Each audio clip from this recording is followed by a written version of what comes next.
네, 여러분 반갑습니다. 오늘부터 5주간 여호수아를 함께 묵상하면서 여호수아 말씀 주일에는 또 묵상 진도를 따라서 함께 나가도록 하겠습니다.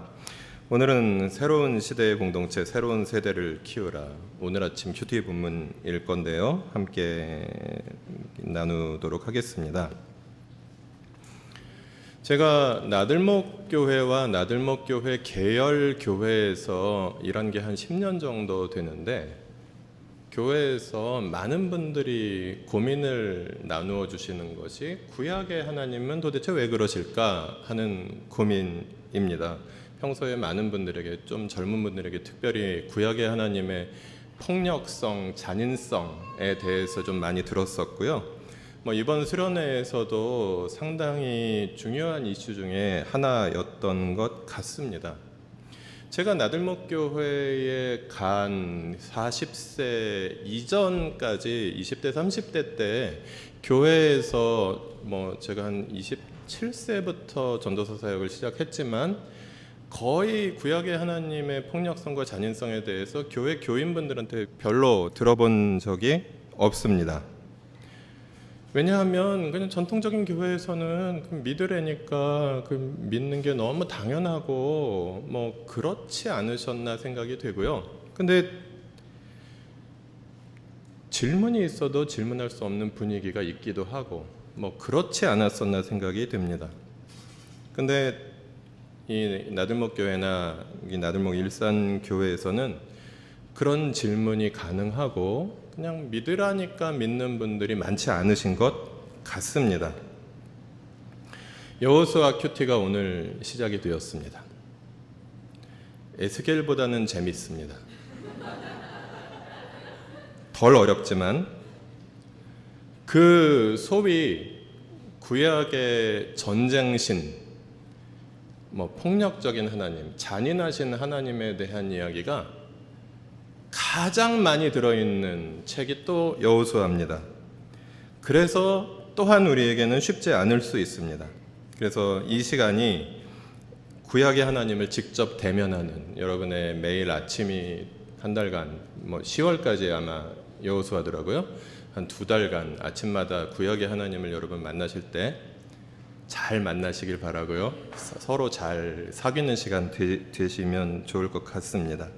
그리고 광야 생활을 정리하고 이제 가나안 땅으로 들어가는 공동체에게 주신 이 여호수아서 말씀이 새로운 시대, 새로운 공동체에게 주시는 말씀으로 또 우리 공동체가 어떻게 이 시대 속에서 계속해서 새로운 공동체로 서갈 수 있을까, 자라갈 수 있을까, 그리고 흘러갈 수 있을까를 함께 생각해 볼 수 있으면 좋겠습니다. 그래서 오늘 본문은 여호수아 1장 1절부터 9절 말씀인데요. 먼저 1절부터 4절까지 함께 읽겠습니다. 주님의 종 모세가 죽은 뒤에 주님께서 모세를 보좌하던 눈의 아들 여호수아에게 말씀하셨다. 나의 종 모세가 죽었으니 이제 너는 이스라엘 자손 곧 모든 백성과 함께 일어나 요단강을 건너서 내가 그들에게 주는 땅으로 가거라. 내가 모세에게 말한 대로 너희 발바닥이 닿는 곳은 어디든지 내가 너희에게 주겠다. 광야에서부터 레바논까지 큰 강인 유프라테스 강에서부터 햇사람의 땅을 지나 서쪽의 지중해까지 모두 너희의 영토가 될 것이다. 오늘 함께 읽은 이 첫 번째 단락은 하나님 나라 공동체의 시대적 사명에 대해서 우리가 생각해 보게 해주는 말씀이 풍부하게 들어가 있습니다. 특별히 1, 2절 말씀을 보면요, 이제 출애굽 광야 공동체가 약속의 땅에 들어가라는 새로운 명령을 하나님으로부터 받습니다. 그것은 모세의 죽음이라는 표현으로 상징됩니다. 모세의 죽음이라는 표현을 통해서 우리는 이제 광야 시대가 끝났다, 새로운 시대가 열렸다라는 것을 확인할 수 있습니다. 모세라는 분은 성경에, 특별히 구약 성경에 나오는 분들 중에서 어쩌면 가장 위대한 분 중에 1, 2위를 다툴 분인 것 같습니다. 그러나 그가 아무리 위대한 분이었지만 영원한 사람은 아니었고 그의 시대는 끝났고 이제 그를 계승한 그리고 모세와 함께했던 그 공동체를 계승하는 새로운 공동체가 새로운 출발을 시작한다라는 것을 오늘 본문은 이야기해주고 있습니다. 그리고 그 새로운 공동체를 이끌어갈 새로운 지도자로 여호수아를 하나님께서는 선택하셨습니다. 이제 이스라엘 공동체는 출애굽을 해서 광야 40년을 지나서 이제는 가나안 정복, 구약의 하나님에 대해서 어려움을 느끼시는 분은 정복이라는 단어도 어려움을 느끼실 수 있습니다. 가나안 정착, 가나안 이주의 시대가 열렸다라는 것을 오늘 본문을 통해서 확인할 수 있고요. 그래서 새로운 시대, 새로운 세대의 지도자와 백성들에게 하나님은 무엇라 말씀하시는가 우리가 함께 생각해 볼 수 있습니다. 새로운 시대, 새로운 세대의 지도자와 백성들에게 하나님께서는 새로운 사명을 주셨습니다. 그것은 모든 백성과 함께 일어나서 내가 그들에게 주는 땅으로 가라는 하나님의 말씀 속에 녹아들어가 있습니다. 여기 보면 재미있는 것은요, 너는 가라 라고 여호수아에게 그냥 단수로 말씀하시는 것이 아니라 모든 백성과 함께 일어나 가라, 모든 함께라는 표현이 들어가 있다라는 사실입니다. 이것을 통해서 새로운 시대의 새로운 공동체는 지도자 혼자서 혹은 백성들 한 명 한 명이 나 혼자서 감당해 나가야 되는 사명을 그냥 개별적으로 받는 것이 아니라 공동체적으로 함께 받고 있다는 사실을 확인할 수 있고요.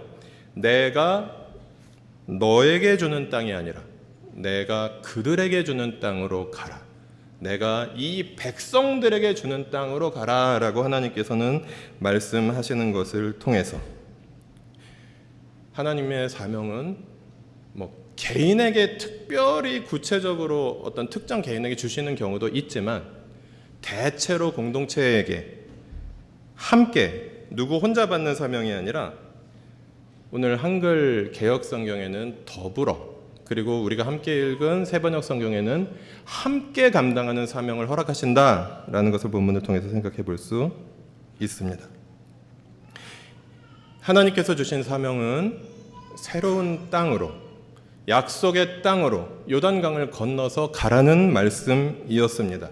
그리고 이 땅은 하나님의 선물이었습니다. 자, 너희가 가서 누려라고 말씀하셨습니다. 그런데 한 가지 조건이 있었습니다. 그것은 너희가 직접 가서 그 땅을 밟아야 돼 라고 하나님께서 말씀하십니다. 모세에게 말씀하신 대로 그 땅은 약속의 땅이었습니다. 그러나 이스라엘 백성들이 그냥 앉아 있는데, 요단강 건너지 않고 그냥 앉아 있는데 가나안 족속들이 모든 땅 문서를 가지고 와서 그냥 절하면서 갖다 바치는 것이 아니었습니다. 직접 요단강을 건너야 했고, 함께 일어나서 요단강을 건너야 했고, 그리고 직접 그 땅을 밟아야 한다는 것을 오늘 본문은 말하고 있습니다. 그 땅은 일찍부터 하나님께서 말씀하셨던, 맹세하셨던, 약속하셨던 약속의 땅이었습니다. 하나님의 선물인 것은 분명합니다. 창세기 15장 18절 보시면 아브라함에게 그 땅을 주십니다. 우리가 함께 읽은 말씀과 비슷한 표현이 계속 나오죠. 내가 이 땅을 이집트 강에서부터 큰 강 유프라테스에 이르기까지, 오늘 본문에 나오는 말씀이 창세기 15장에 아브라함과 언약을 맺으실 때 나옵니다. 그리고 출애굽기 3장에 모세를 부르실 때 또 나옵니다. 이 땅으로부터 저 아름답고 넓은 땅, 젖과 꿀이 흐르는 땅, 곧 가나안 사람과 헷 사람과 아모리 사람과 브리스 사람과 히위 사람과 여부스 사람이 사는 곳으로 너를 통해서 이스라엘 백성을 데리고 가려고 한다. 하나님께서 모세에게 말씀하시고, 그리고 신명기 말씀에서는 모세를 통해서 이스라엘 백성들에게 또 이 말씀을 해주고 있습니다. 같이 읽어보실까요? 당신들의 발바닥이 닿는 곳은 어디든지 다 당신들의 소유가 될 것입니다.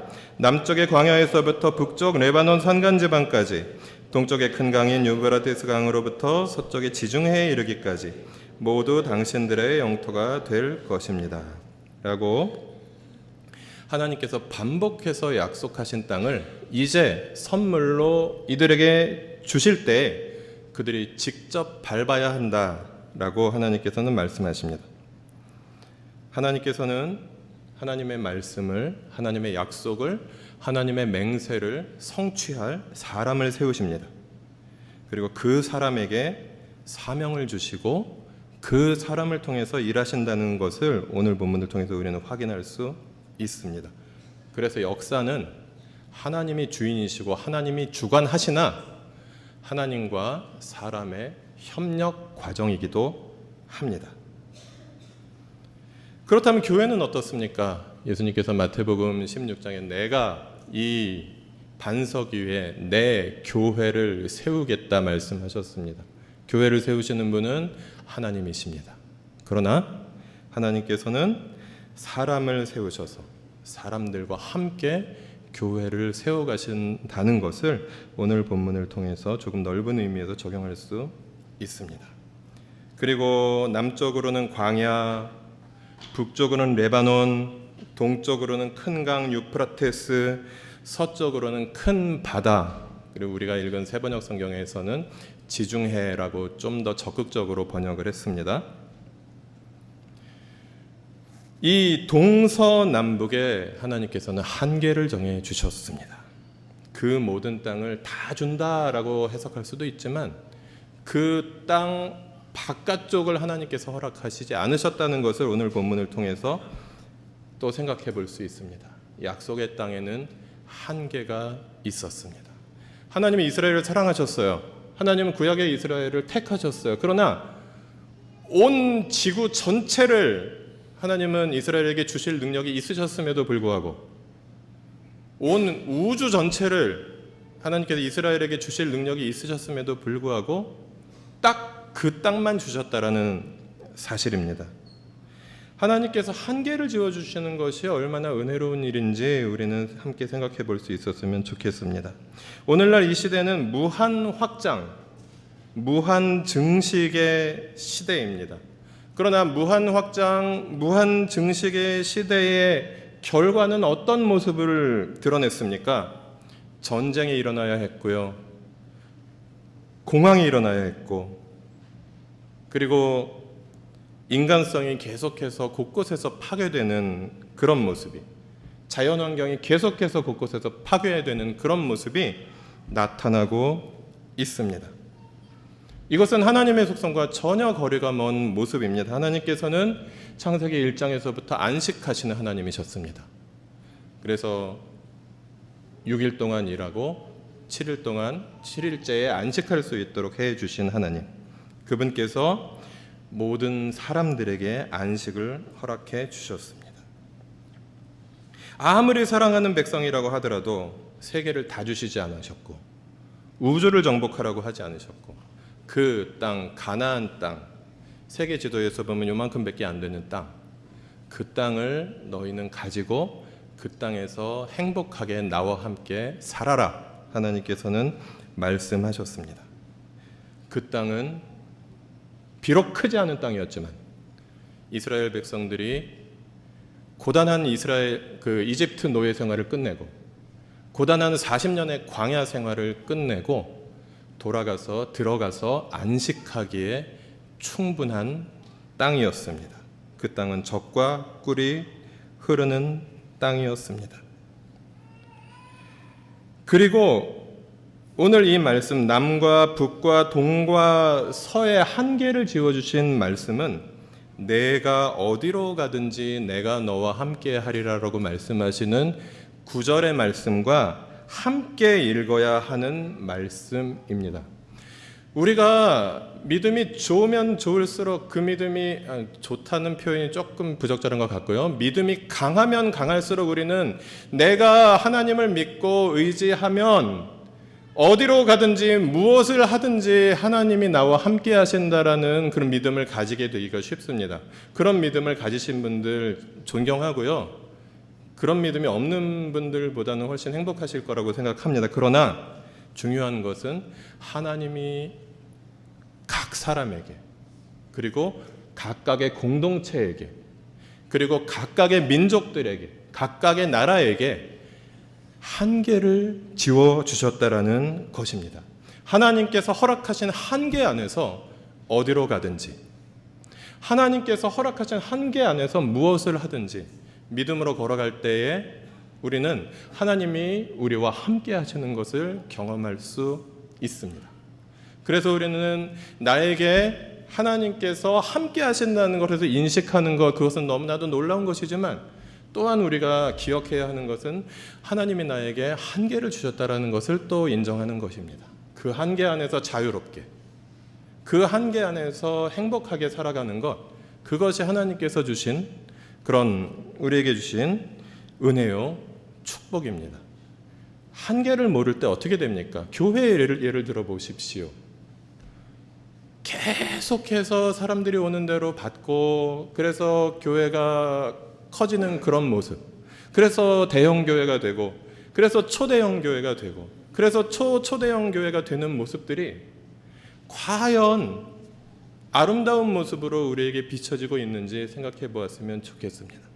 한 공동체가 가질 수 있는 규모의 한계, 한 목회자가 감당할 수 있는 교회 규모의 한계, 이런 것들 역시 우리가 인정하고 살아갈 수 있어야 하겠다라는 것입니다. 사람도 마찬가지지요. 내가 벌 수 있는, 그리고 내가 벌어야 하는 돈의 한계, 내가 할 수 있는 노동의 한계, 이런 것들을 가지고 그것을 인식하면서 걸어갈 수 있어야 하고요. 그리고 또한 내가 스스로 그렇게 한계를 인정할 뿐만 아니라 나에게 고용되어 있는 사람들, 그리고 우리를 섬기는 사람들, 누구도 역시 그 한계 안에서 쉴 수 있어야 하고, 그리고 함께 쉼을 누릴 수 있어야 한다는 것을 우리는 오늘 본문을 통해서 생각해 볼 수 있겠습니다. 다음 5절부터 8절 말씀 같이 읽어볼까요? 내가 사는 날 동안 아무도 너의 앞길을 가로막지 못할 것이다. 내가 모세와 함께 하였던 것과 같이 너와 함께하며 너를 떠나지 아니하며 버리지 아니하겠다. 굳세고 용감하여라. 내가 이 백성의 조상에게 주기로 맹세한 땅을 이 백성에게 유산으로 물려줄 사람이 바로 너다. 오직 너는 크게 용기를 내어 나의 종 모세가 너에게 지시한 모든 율법을 다 지키고 오른쪽으로나 왼쪽으로 치우치지 않도록 하여라. 그러면 내가 어디를 가든지 성공할 것이다. 이 율법책의 말씀을 늘 읽고 밤낮으로 그것을 공부하여 이 율법책에 씌어진 대로 모든 것을 성심껏 실천하여라. 그리하면 내가 가는 길이 순조로울 것이며 내가 성공할 것이다. 두 번째 단락은 영원하신 하나님, 영원한 진리의 말씀이 새로운 시대에 새로운 공동체에도 변함없이 적용된다는 것을 오늘 본문을 통해서 확인할 수 있습니다. 오늘 본문은 이 요단강을 건너야 하는 이스라엘이라는 이제 새로운 세대의 새로운 시대적 사명을 받은 공동체에게, 그러나 그 이전 세대와 똑같이 동일하고 영원한 그런 기준이 있다라는 것, 그것은 바로 영원부터 영원까지 계시며 그 하나님께서 함께 하신다는 사실입니다. 새로운 세대를 세우시는 영원하신 하나님이 바로 하나님 나라 백성의 정체성의 기초입니다. 그때로부터 지금까지 수많은 그런 세대와 세대를 이어서 지금까지 하나님 나라 백성의 공동체는 이어져 내려왔습니다. 그러면 이 요단강 앞에서 지금 요단강 도하를 기다리고 있었던 여호수아와 함께한 그 공동체와 지금 여기 탄현동 황룡산 기슭에서 이렇게 약간 추우시죠? 추운 에어컨 바람 맞으면서 예배를 달달 떨면서 예배를 드리시는 이 공동, 추운 데서 졸면은 굉장히 생명의 위험이 있습니다. 그래서 여러분 졸지 마시고 들어주시기 바라고요. 그 여호수아와 함께하는 그 공동체와 지금 여러분의 공동체에 어떤 공통점이 있냐? 그것은 영원부터 영원까지 함께하시는 바로 그 하나님, 영원토록 동일하신 하나님이 이 공동체의 정체성의 기초가 되어야 한다, 그리고 되신다라는 것을 오늘 본문을 통해서 확인할 수 있습니다. 여호수아가 나아갈 길, 그것은 영원하신 하나님이 조상에게 주기로 맹세하신 약속의 길이었습니다. 아브라함에게 약속하셨고 모세에게 약속하셨던 바로 그 영원한 하나님의 변치 않는 약속의 길이었습니다. 자칫 잘못하면 세대 교체는 어려움을 경험할 수 있습니다. 세대 교체에 성공한다 하더라도 정체성을 잃어버리면 그 집단이나 단체나 그 교회가 남아있다 하더라도 그 집단이 이전의 집단과 건강하게 세대 교체가 이루어졌다라고 말할 수 없을 수도 있습니다. 세대 교체는 늘 정체성의 위기를 가져옵니다. 그러나 오늘 본문을 통해서 우리는 영원한 하나님께서 여호수아와 그리고 여호수아와 함께한 그들의 공동체에 함께 하시기 때문에 새로운 시대를 맞이한 새로운 세대였지만 그들은 역시 하나님 나라의 공동체였다라는 것을 확인할 수 있습니다. 그 영원하신 하나님과 이 새로운 공동체가 함께하는 것이 무엇을 통해서 이루어졌냐? 바로 말씀을 통해서 영원하신 하나님과 함께하는 길이었다고 7절과 8절은 이야기합니다. 여기서 굉장히 지난주에 우리가 같이 공부했던 말씀, 그리고 그 지난주에 여름 수련회 때 또 우리가 박덕훈 목사님과 함께 공부했던 말씀을 또 만납니다. 모든 율법을 다 지켜라 라고 말씀하십니다. 그것은 복음의 총체성을 이야기할 수 있게 해줍니다. 말씀의 특정 부분만 강조하지 말고 말씀의 특정 부분을 무시하지 말고 너희의 성향 따라서 말씀을 취사 선택하지 말고 모든 율법을 다 지켜라 라고 말씀하십니다. 그리고 좌우로 치우치지 마라 말씀하십니다. 균형의 중요성을 강조하십니다. 균형의 토대는 시대를 초월한 진리입니다. 우리의 시대가 과거 이 요단강을 건너야 하는 이 여호수아와 그 공동체가 보기에 지금 우리들의 모습은 굉장히 많은 것이 바뀌어 있는 시대를 우리는 살아가고 있을 것입니다. 그러나 시대를 초월한 진리는 영원하며 동일합니다. 그리고 그 진리만이 우리의 발걸음을 균형 있게 해준다는 사실입니다. 그리고 그 진리를 담지한 공동체는 그 진리를 가지고 그들이 살아내야 하는 시대와 소통합니다. 그래서 우리는 그냥 성경을 달달 외우는 공동체가 아니라 성경 해석 공동체를 함께 세워가야 합니다. 그렇지 않으면 고대 사회에 쓰여진 이 고대 문서라는 성경을 우리가 달달 외우기만 한다고 해서 우리에게 이 시대 이 땅에서 걸어가야 할 정확하고 적확한 발걸음을 우리가 걸어가기에 쉽지 않습니다. 그래서 우리는 성경의 진리를 공동체적 성경 해석을 통해서 이 시대에 적용하는 사람들입니다. 시대에 적용된 진리가 우리가 삶으로 읽어내는 말씀입니다. 그래서 중요한 것은 우리에게 있어서 계속해서 전문적이고 그리고 깊이 있고 양도 많은 성경 지식이 쌓이는 것이 아니라 그 진리를 가지고 이 땅에 살아가며 이 세상살이를 연습해보고 그래서 그 경험을 토대로 다시 한번 반성해보고 계속해서 새롭게 그 말씀을 우리가 처하는 시대적 상황과 마주 대면하면서 적용해 나가는 것, 그것이 영원하신 하나님과 우리가 함께 할 수 있는 방법이라는 것입니다. 마지막으로 9절 말씀은 이렇게 기록되어 있네요. 같이 9절 읽어보겠습니다. 내가 너에게 굳세고 용감하라고 명하지 않았느냐? 너는 두려워하거나 낙담하지 말아라. 내가 어디로 가든지 너의 주 나 하나님이 함께 있겠다. 여러분 9절 말씀을 읽으시면서 무엇을 느끼십니까?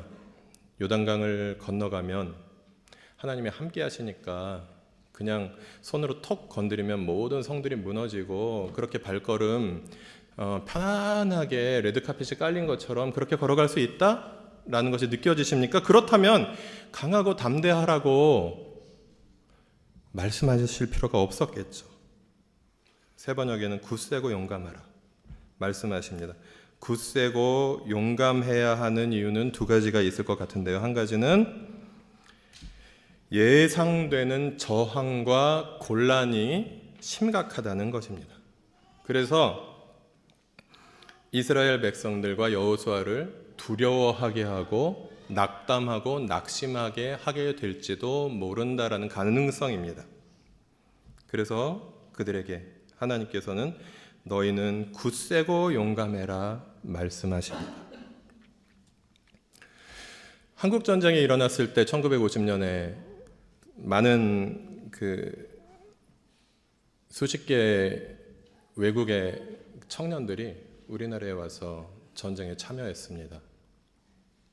그리고 그들 나름대로 이 땅에 어떤 이 자유 진영을 지키기 위해서 우리가 알지도 못하고 이름도 들어보지 못한 수많은 청년들이 목숨을 잃어야 했습니다.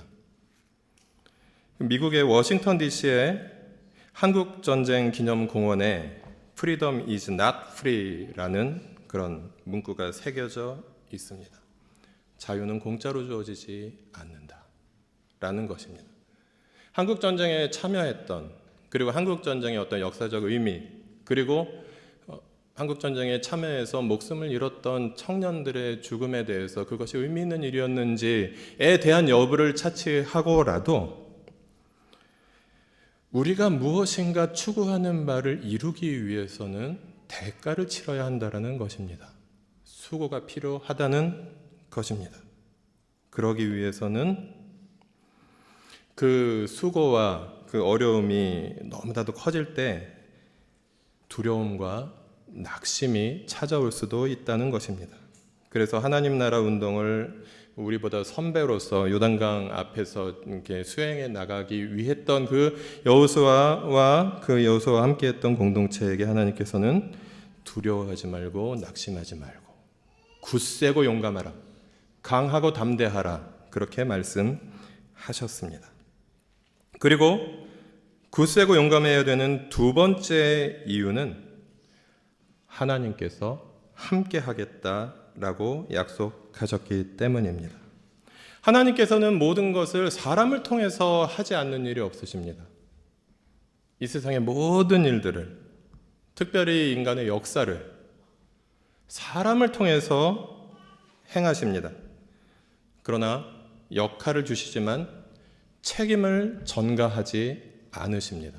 하나님께서 사람에게 역할을 맡기셨어도 주인은 하나님이십니다. 그리고 하나님께서는 그냥 네가 알아서 잘 해봐라, 잘 되면 내 탓이고 잘 안 되면 할 수 없고, 이렇게 말씀하지 않으시고 내가 너와 함께 할 거야 라고 약속하셨습니다. 책임지고 도우시며 이끌어 가시는 하나님의 약속을 오늘 본문을 통해서 우리는 만납니다. 그분은 누구시지요? YHWH, 어디서 많이 들어본 네 글자죠? 예, 그분은 야훼. 세번역 성경에 주라고 번역된, 한글 개역 성경에 여호와라고 번역된 하나님의 이름입니다. 그 이름은 역사 속에서 조상들과 함께 하셨던 구원의 하나님의 이름이고, 이스라엘을 이집트에서 해방시켜 주신 그 하나님, 너희가 이집트에서 종살이 하던 너희가 종종 말살 직전의 위기 상황에서 내가 너희를 구해 주었지 않니? 그래서 너희가 애굽을 나와서 광야를 통과할 수 있도록 내가 지켜주었지 않니? 그런 나 주가 너희와 함께 할 거야. 그래서 요단강을 건너가도 걱정하지 마 라고 하나님께서는 본문을 통해서 여호수아에게 약속해 주셨습니다. 오늘 이 요단강을 건너기 직전에 새로운 공동체에게 새 시대적 사명을 맞이했던 그 공동체가 받은 하나님의 말씀을 오늘날 우리 공동체에 어떻게 적용할 수 있을까를 함께 생각하면서 말씀 마무리하도록 하겠습니다. 새로운 시대의 공동체, 새로운 세대를 키우라고 하나님께서는 말씀하십니다. 한국 개신교의 역사가 한 100년 조금 넘었습니다. 한국 개신교의 역사와 교회의 그때마다의 시대적인 사명, 그런데 교회가 마주했던 한계, 이런 것들을 함께 생각해 보면요, 먼저 식민지 시대가 19세기 말부터 한국 개신교회 1945년까지, 여기 사자가 여러 개 써 있으니 19,400, 죄송합니다. 1945년까지 있었습니다. 이 식민지 시대의 교회는 일제 치하에서 신음하던 하나님 나라 백성들에게, 그리고 이 한국의 일본의 식민지 조선의 백성들에게 위로와 희망이 되는 공동체이어야 했습니다. 그런데 세상 속에 남아 있었던 교회는 일본의 폭압에 무릎 꿇고 신사참배를 할 수밖에 없었고요. 여러분이 이름을 아는 대부분의 교단, 대부분의 교회가 공식적으로 신사참배를 했습니다. 그리고 세상에 나와서 그렇게 합법적으로 그 교회를 운영하기 위해서 그 일제와 타협해서 신사참배를 하지 않는 분들은 세상을 등지고 신비주의에 빠질 수밖에 없는 그런 한계를 많이 보여줍니다. 그리고 1945년부터 약 한 1959년까지를 분단고착화 시대라고 볼 수 있겠습니다. 이 시대의 교회의 사명은 평화와 치유의 사명이어야 했습니다. 근데 그 앞 시대의 신사참배의 그 잘못을 제대로 청산하지 못했습니다. 그리고 분단과 맞물리면서 남쪽과 북쪽 중에서 그래도 공산당과 싸우는 남쪽과 연합을 하면서 극우 반공주의의 길을 걸어가면서 평화와 치유의 메시지, 평화와 치유의 공동체와는 조금 거리가 멀어졌습니다. 그리고 1960년대부터 80년대 말까지를 산업화 시대라고 볼 수 있는데, 이 시대의 교회는 산업화의 병폐를 치유하고 자본주의가 막다른 골목으로 가지 않도록 막아주는 역할, 그리고 산업화의 그늘에서 희생되는 노동자들과 약자들에게 빛을 비추어야 하는 역할을 감당해야 했습니다. 그러나 친일 청산이 안 되고 극우 반공주의를 계승하면서 독재를 옹호하는, 개발 독재를 옹호하는 교회가 되었고, 그리고 산업화의 병폐를 치유하지를 제대로 못하고 대형화 등 자본주의의 병폐, 산업화의 병폐에 오염되는 그런 가슴 아픈 모습을 보여왔습니다. 그리고 1987년 이후의 이 시대를 민주화 시대라고 할 수 있을 것 같습니다. 이 민주화 시대에는 교회의 시대적 사명은 교회의 본질을 회복하는 것과 그리고 통일 시대를 준비하는 것이었습니다. 그러나 교회는 이제 기득권층이 되어버렸고, 그 기득권을 지키기 위해서 이익 집단화가 되어버렸고, 그리고 이전 시대의 병폐를 계승하는 모습을 강하게 보여주고 있습니다. 세습이라든가 비리라든가 이런 것들이 이 민주화 시대의 그 산업화 시대의 병폐를 계승한 많은 교회들에서 나타나고 있는 가슴 아픈 모습입니다. 이후의 시대는 무엇이 될까요? 식민지, 분단, 산업화, 민주화 이후의 시대는 아마 통일 시대가 될 것입니다. 언제 올지 모르지만, 그러나 빨리 올 것도 같고, 빨리 올 것을 우리가 바람하지 않는 이 통일의 시대에 분단의 치유와 이질성과 다양성을 포용하는 것이 교회의 시대적 사명이 될 것입니다. 그렇다면 한국의 교회는, 한국의 개신교회는 그 사명을 잘 감당할 수 있을까요? 우리 교회는 생긴 지 꼴랑 5년밖에 되지 않은 교회입니다. 민주화 시대에 새롭게 세워진 민주화 세대의 교회라고 볼 수 있을 것 같습니다. 그래서 인적 구성으로 산업화 시대의 교회에 크게 빚진 것이 없고, 그리고 볼모로 잡힌 것도 거의 없습니다. 그렇다면 이 민주화 시대에 새롭게 세워진 이 민주화 세대의 교회 중에 하나인 우리 교회는 교회의 본질을 계속해서 천착해야 하는, 교회의 본질은 무엇인가에 대해서 계속해서 고민하고 공부하고 살아내고 연습해야 하는 그런 사명이 우리에게 있습니다. 그것을 위해서 올바른 성경 해석, 그리고 건강하고 균형 있는 신학을 우리가 함께 추구해야 하겠고요.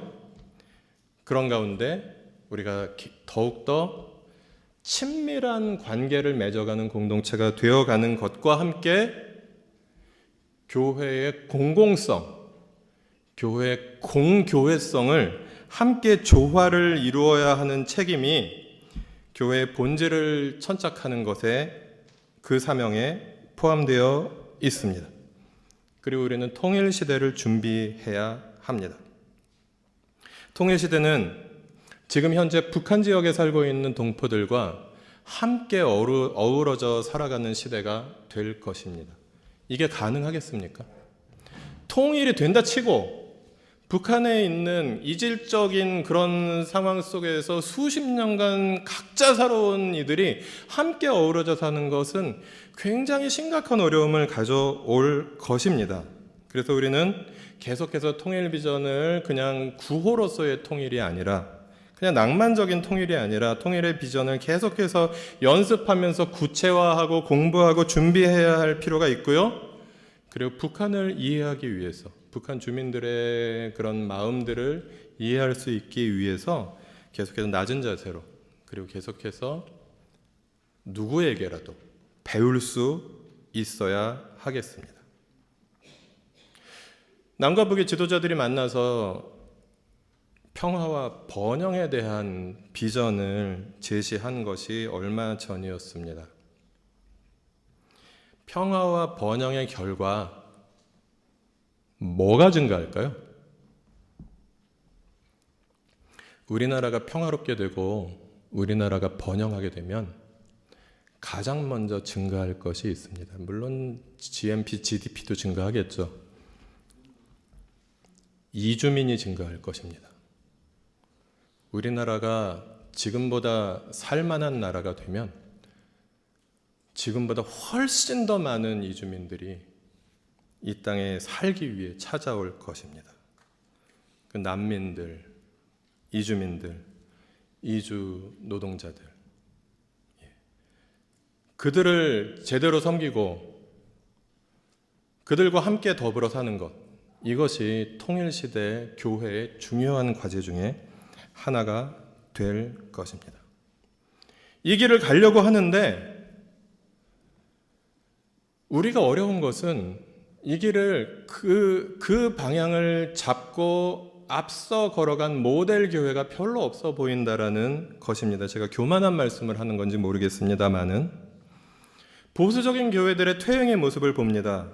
보수적인 교회들을 보시면 고령화되었고, 그리고 그들 중에 상층부는 대형화되었고, 세습과 비리로 얼룩져 있는 교회의 모습, 그리고 광화문에서 극우 세력화되어 있는 교회의 모습이 한국 교회의 일각의 모습입니다. 일각이라고만 말하기에는 굉장히 많은 분들의 모습이기도 합니다. 그렇다면 진보교회는 어떻습니까? 진보교회도 역시 보수화되어서 소위 성공회, 한국기독교장로회, 그리고 대한기독교 감리회 등등의 상대적으로 진보적이었던 교단의 교회들 역시 지역교회에 가보면 신학교는 조금 그 진보적인 학자들이 남아있을지 모르나 지역교회에 가보면 보수적인 교회들과 똑같은 모습을 보여주는 가운데, 그리고 노령화되어 있는 모습이 너무나도 많이 나타나 있습니다.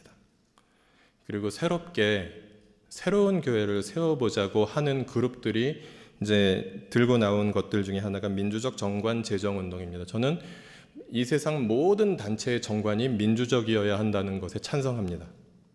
그러나 민주적 교회 정관 제정 운동이 지금 이 시기에 교회의 이 시대적 대안이다라고 하는 것에는 점점점을 붙일 수밖에 없습니다. 찬성하지만 점점점입니다. 반대하지 않습니다.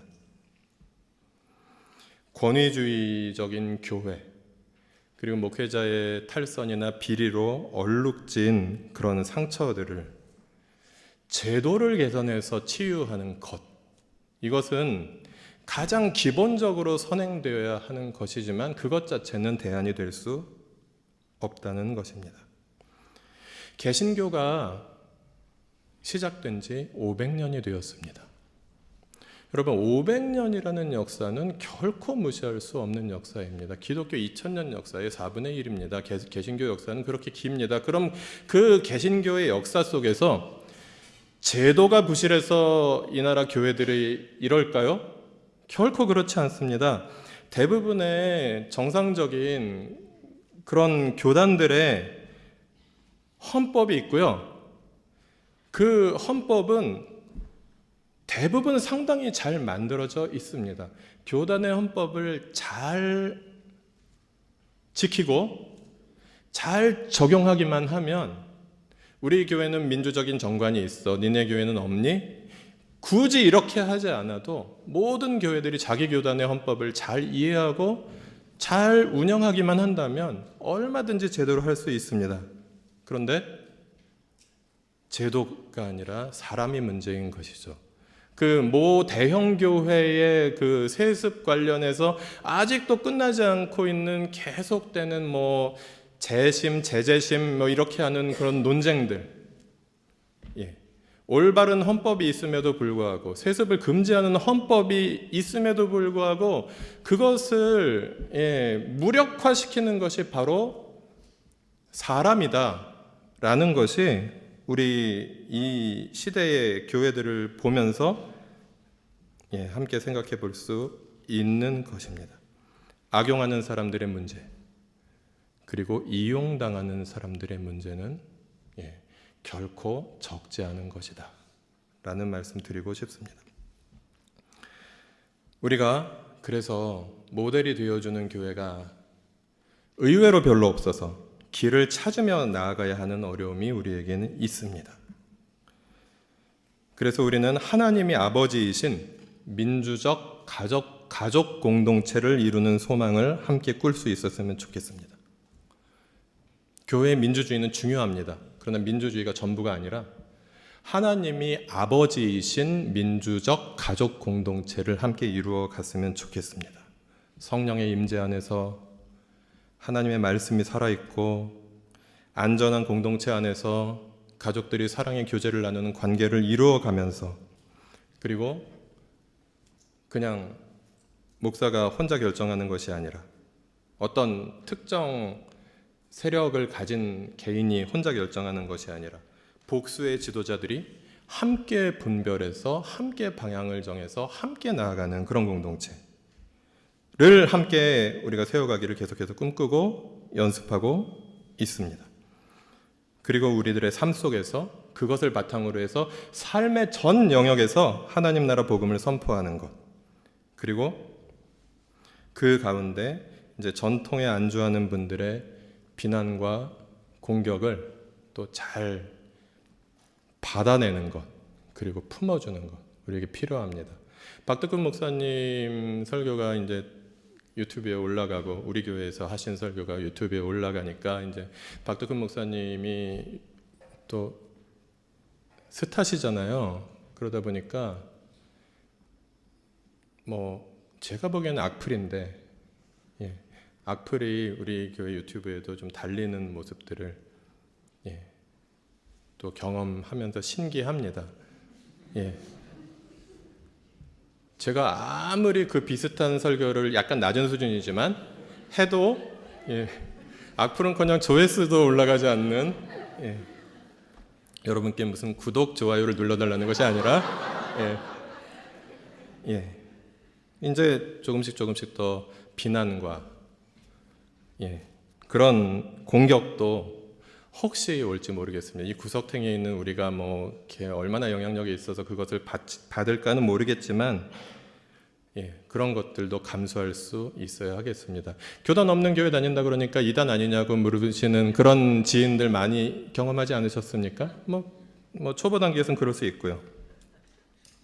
그래서 우리 역시 여호수아에게 주신 말씀처럼, 여호수아와 그와 함께한 공동체에 주신 말씀처럼 새로운 시대를 시작하는 새로운 공동체로서 두려워 말고 용감하라, 낙심 말고 굳세어라, 하나님을 신뢰하고 하나님의 말씀을 따라 하나님과 함께할 때 하나님이 함께 하실 것이고, 그리고 우리가 막 무한히 우리의 영역을 넓히려고 하지 말고 하나님이 정해주신 한계 내에서 그것을 즐기며 그 안에서 기뻐 뛰놀며 함께 걸어가라고 주님께서는 오늘 여호수아 본문을 통해서 말씀하십니다.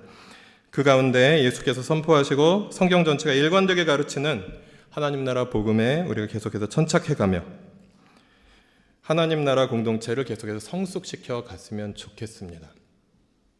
저는 박덕훈 목사님의 설교에서 많은 부분 정말 아멘을 100번도 넘게 할 수 있었지만 공동체에 대한 규정에서 그 공동체는 어떤 영혼의 자질이다, 마음의 자질이라는 표현이 공동체를 조금 추상적으로 접근하게 할 수도 있다라는 이제 마음의 자질, 공동체를 조금 추상적으로 접근하게 할 수도 있다라는 그런 약간의 그 이견을 가질 수 있었습니다. 그래서 지난주에 말씀드린 대로 이 성경의 에클레시아라는 단어는 그 모든 종류의 모임, 구체적인 모임들을 말하는 것이었고, 그리고 교회라는 이 한자어 번역도 개신교인 중에서는 천주교를 인정하지 않는 분들도 되게 많잖아요. 천주교에서 만든 번역입니다. 그래서 이 가르칠 교회 모일회를 너무 그것이 진리에 해당하는 번역이라고만 여길 필요가 없이 하나님 나라 공동체라는 그 이해를 가지고 우리가 교회라는 단어를 읽을 때 그렇게 읽었으면 좋겠다라는 말씀을 드렸습니다. 하나님 나라 공동체는 처음에는 그냥 종교 단체로 시작할 수 있습니다. 동아리 모임같이 그냥 서클 모임같이 시작할 수 있습니다. 그러나 이 공동체가 성숙해 가다 보면 가족이 됩니다. 어제 더불어 가정교회에서 삶으로 말씀 읽기, 원래 삶으로 말씀 읽기 하지 않는 날인데 어떤 분이 열심히 삶으로 말씀 읽기 말씀 요약을 준비해 주셔가지고 삶으로 말씀 읽기를 했는데 그것을 나누다 보니까 어떤 분이 이렇게 말씀하셨어요.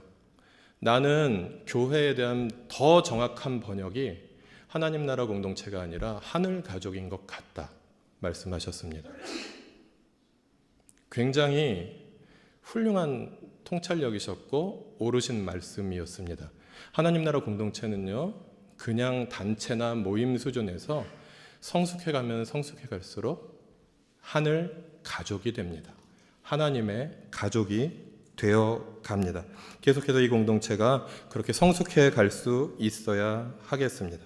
그리고 좌로나 우로나 치우치지 않으며 하나님의 율법에 기록된 모든 말씀을 지켜라 라고 여호수아에게 말씀하신 것처럼 복음의 총체성을 우리의 삶 속에서 살려내어 삶의 모든 영역에서 삶으로 말씀 읽기가 가능한 개인과 가정과 공동체를 함께 이루어 가자라는 말씀 드리고 싶습니다.